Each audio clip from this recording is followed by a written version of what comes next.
Greetings. My name is Dumi from Botswana, and the organization that I represent is Success Capital Organization.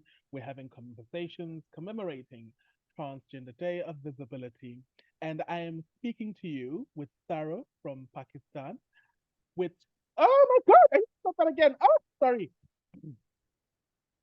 Greetings. My name is Dimiso Gacha from Botswana, Success Capital Organization, and I'm speaking to you on the margins of the Global Fund Action Network meeting that's happening in Bangkok. And I have the pleasure to have the fabulous Saro from Pakistan join me. Hi, Saro. How are you doing? Hi, I'm fine. What about you? Oh, not too bad, but I'm really, really excited, especially at how gorgeous you look. We are just about to attend a cocktail session. But nonetheless, I think it's very important and timely for us to discuss this. Why do you think, Yeah. or what does Trans Day of Visibility mean to you? I think every day is a trans visibility day in different meanings, different perspective, different layers of visibility. And visibility is not only visible to a lot of people. Sometimes visibility is to be visible to your own self, coming out and accepting your gender, diversified gender identity.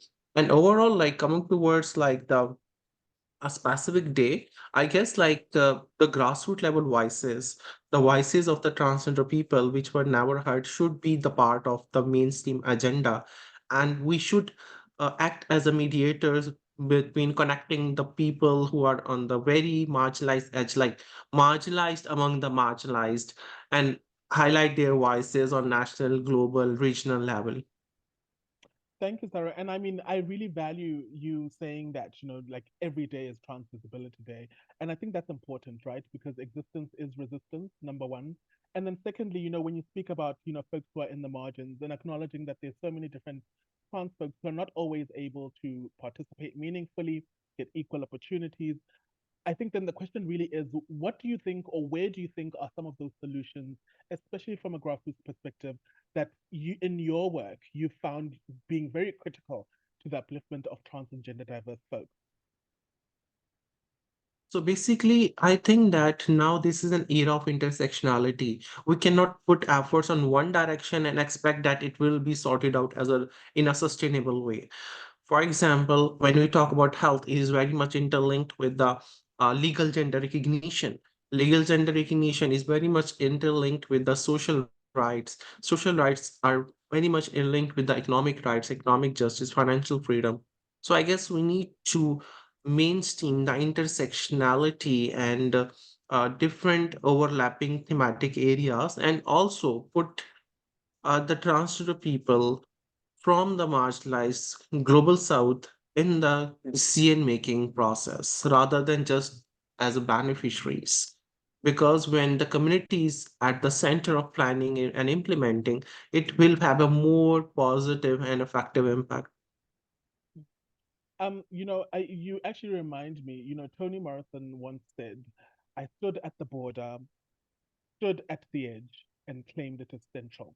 Why do you think it is important for trans and gender diverse individuals to be at the center, whether it's the sustainable development goals, whether it's in strengthening human rights, whether it's in ensuring that there's health-seeking behavior, or even in pleasure?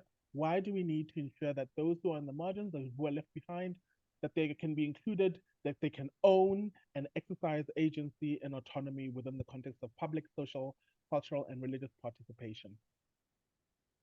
So basically, this is very important thing. Systematically, we are sidelined only in the circle of HIV and AIDS and not in the other different important issues. That is also one major reason of the stigma attached with HIV and AIDS.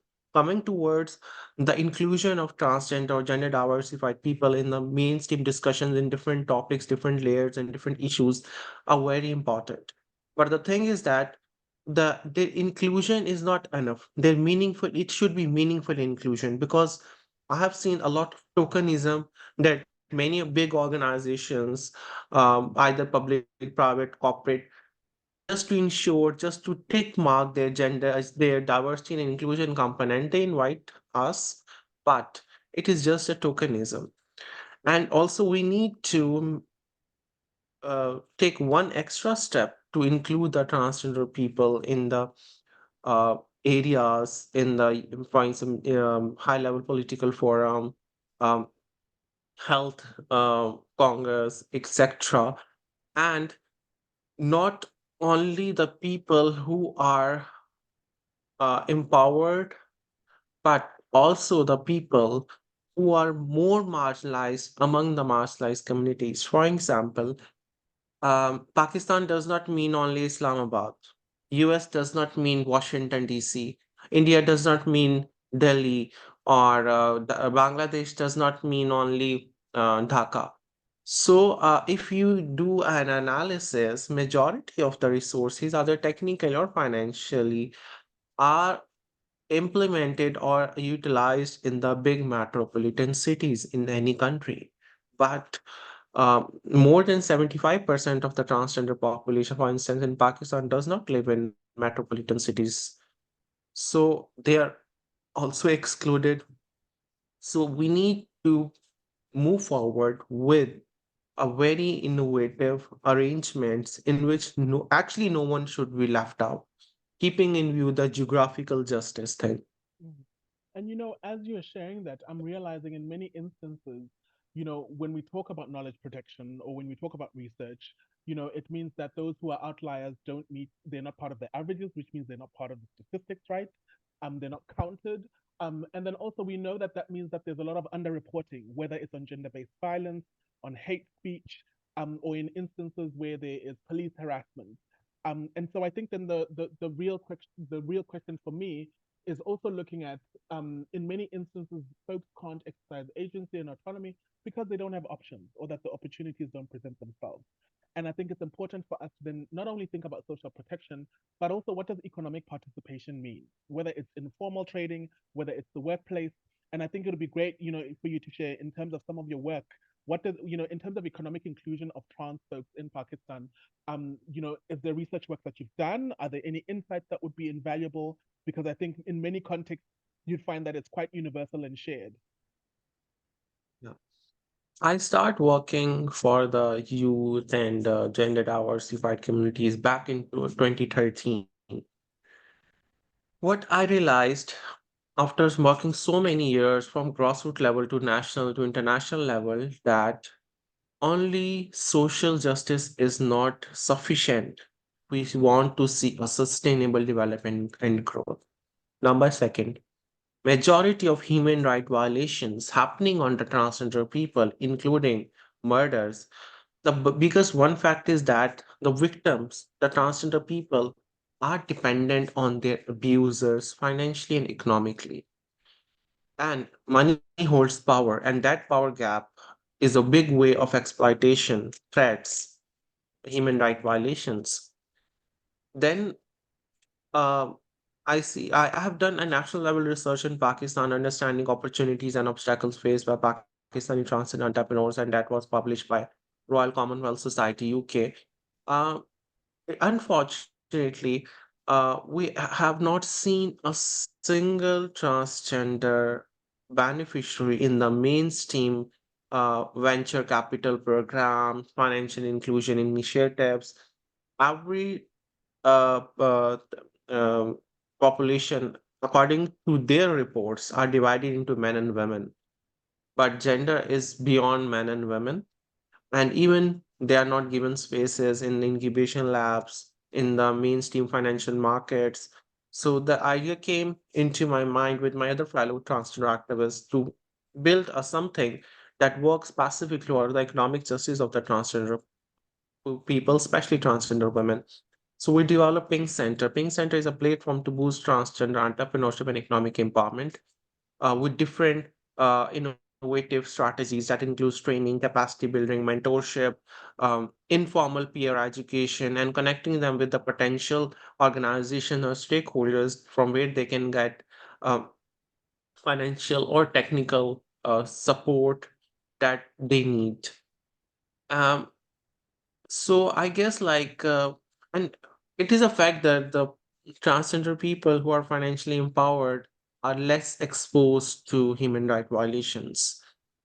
And one very important thing, I don't know the logic, but The transgender women, for instance, who are economically empowered, have family acceptance as well. It is very strange, but it's a bitter reality. And the other thing is that when you have money, your own money, you have more body autonomy. You can make more better choices in your lives. I've seen a lot of transgender people, specifically transgender women, who are forced into prostitution because they don't have alternate source of income, and then even in that forced prostitution they don't have say to use contraceptives, and many of them are exposed to sexual transmitted infection diseases and also gender-based violence. So I think we need to see the social justice, social protection movement, and strategies with the lens of economic empowerment, and have the combination of both, like socioeconomic development and growth for the transgender people. And it should be from grassroots level to the global level. So we need a diversified and multiple layers of efforts. Mhm. Thank you so much. And you spoke to something that I think is really quite shared. I mean, I've bumped into so many different trans folks. I mean, even queer folks, who have spoken about how their families were never really accepting up until they became the breadwinner, as an example. And I think, in some of the parents that we've engaged before in the stakeholder workshop, what we found out is that a, a lot of the times parents one blame themselves because they try to figure out, or they don't understand what went wrong in terms of their role, because they feel like they maybe played a role. And then the other element is also the fear of their surroundings because they know how transphobic that their surroundings are, and so they are so afraid of what their child would go through. But I think some of those things then sort of change when they see, for instance, gainful employment, or there's meaningful informal trading, which is all, helpful. But I guess maybe, the question for me is, you know, at a personal level, and as an activist, who's been able to navigate so many different circumstances. I personally found myself not being able to name certain things when I was younger. I mean, I grew up in an era where, Facebook was new, and, the information wasn't really there, and you didn't understand because we're in very patriarchal environments. And so you're not always able to name things. And so I remember vividly when I was sharing with another friend on the margins of a conference, a queer conference, in that, at some point we were selling sexual favors, and for a lot of individuals, they wouldn't say that's sex work, right? They wouldn't understand it as sex work. And I think politically, you wouldn't even move or navigate and say that it's sex work, despite the fact that we know that there's so many young trans folks who are engaged in sex work, or in the least transactional sex. I guess then maybe, within that context, and coming towards the need for self affirmation, the need for self development, what would you tell your younger self? Right. So I was just 15 years old when I was became the victim of a mob attack, physical violence, just because of my gender identity, and they were using force as a tool for the gender correction therapy according to their so-called mentality. I spent 2 long years in trauma, but I promised myself ultimately that I will not be a victim, neither just a survivor, but a fighter for my own rights as well as for the rights of other marginalized people, the transgender people who are not able to raise voices throughout their lives. And from then, like, I became very vocal about the things that are harming the transgender people directly or indirectly, about the issues, like for instance, like, um the tokenism was very bigger issue at that time, even at that time back in 2013, 2014. And I raised voice for the meaningful inclusion of the transgender people or gender diversified people in the programs. And then um, the other thing that I advocate for is the family acceptance. It took around 4 to 5 years to me so my family accepted me as I am. And I believe that it's of no use to give speeches even on the UN level, and you cannot bring change in your own home. So I think advocacy and change start from home, and micro changes are sustainable in bringing the macro changes. And it is a very like it's a fact that the transgender persons who have a family backup or family support are less exposed to the abuses or violence incidents. And then other thing is that I always believed in peer support.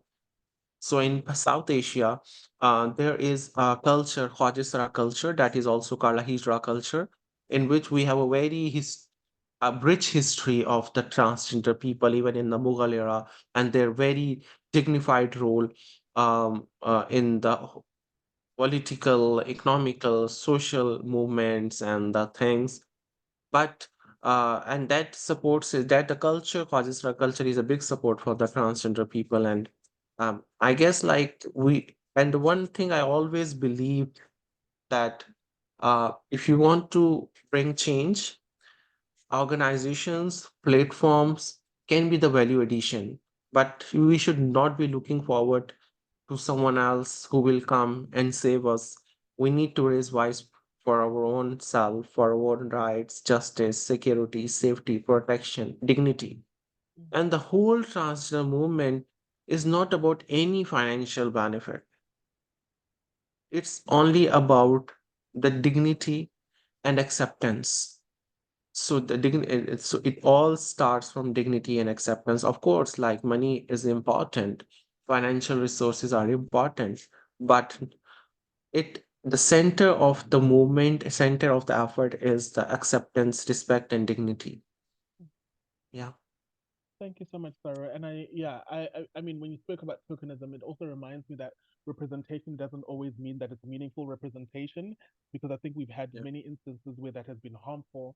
And I can also acknowledge that sometimes the disposition, whether it's a position, whether it's change in socioeconomic circumstances, doesn't always mean that it is reflective of the communities that are often in Yeah. rural areas. So that being said, and just to close off, you mentioned that was a conversation for quite a long time from when you started, but also so many other elements that I think are very important that we don't always think about and consider, especially with the charity starts at home.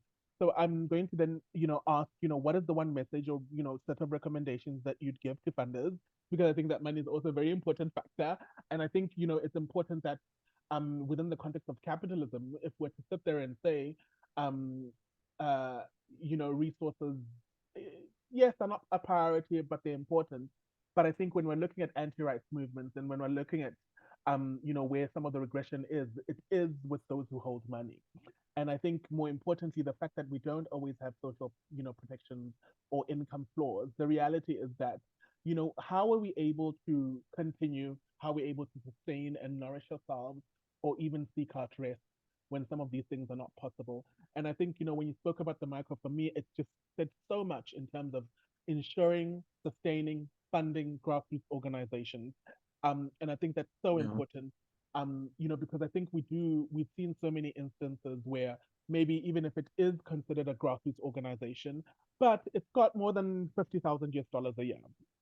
Or maybe it is a grassroots organization, but it's got a national programming and it yields significant staff members and it doesn't have staff turnover, as an example. And so I think sometimes the determinants and the measures that we use for enablement are not always meaningful and reflective of the time. For example, if you can only ever do HIV referral services, but not economic empowerment programs, then that means your people are either only defined by health or only ever limited in terms of being able to sustain themselves by help seeking behavior, because there might be some little incentive given high levels of unemployment. So I guess, the question really is, what should we start?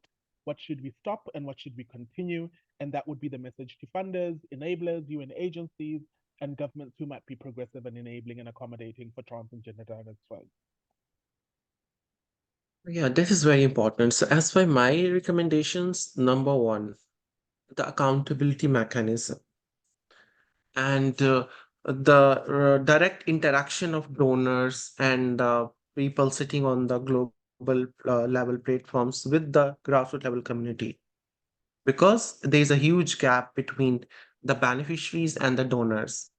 So most of the times, things are not uh, delivered or told in a very organic form, or in a very real form, and most of the time things are manipulated. Number second, um, the donors should be flexible when it comes to funding or working with the communities. Like it's the very biggest issue nowadays. It's very difficult to get an organization registered, having all the formalities, especially when it is coming from the marginalized communities. So, and more core funding should be generated as in addition to the project or activity specific fundings. And then there is a lack of data and evidences, uh, even with the donors, on which they plan the big projects or 5-year strategies. So, one thing they need to, I will suggest all the donors, stakeholders, institutions to check their last 3-year reports to make sure that these reports and data facts represents all the communities. When I say all the community, it means for example, the transgender community living in the rural areas also, transgender community with any form of disability, transgender people who are economically excluded or living below the poverty line, the transgender people who are affected by the climate change. In Pakistan, in 2022, there was a lot of floods in Pakistan, and a lot of transgender people were affected, but they were not catered by the disaster response mechanism because, as per their beneficial indicator, that was families. How much families are saved? But transgender people don't have families, so they are systematically excluded. And the last thing that I really want to say the donors is to have a very strong feedback mechanism and in the local language. Every trans person does not speak English. Does it mean that their voices should not be integrated? No, it's not like that. There should be a very effective and inclusive feedback mechanism and a direct interaction with the beneficiaries to learn, to move together, and to grow together. And then what's the one positive thing, the one that must be continued? I think that um, I'm seeing a very in progressive practice that the NGOs are collaborating with CBOs in running projects. The mainstream NGOs are also taking transgender groups on board, and that is actually very good and it should be continued. We don't need to build a separate world, we need to integrate in the already existing systems and the spaces, and to reclaim our spaces we need to work together with the cisgender people, with the big organizations, with the government, with the education sector, with the think tanks. But we don't want to make our own separate micro worlds that actually increase the isolation. Thank you so much, Saro. I really, really appreciate it. It's been an amazing conversation, and I'm wishing you a Thank you very so lovely much. and joyful Trans Day of Visibility. Thank you so much. Hi.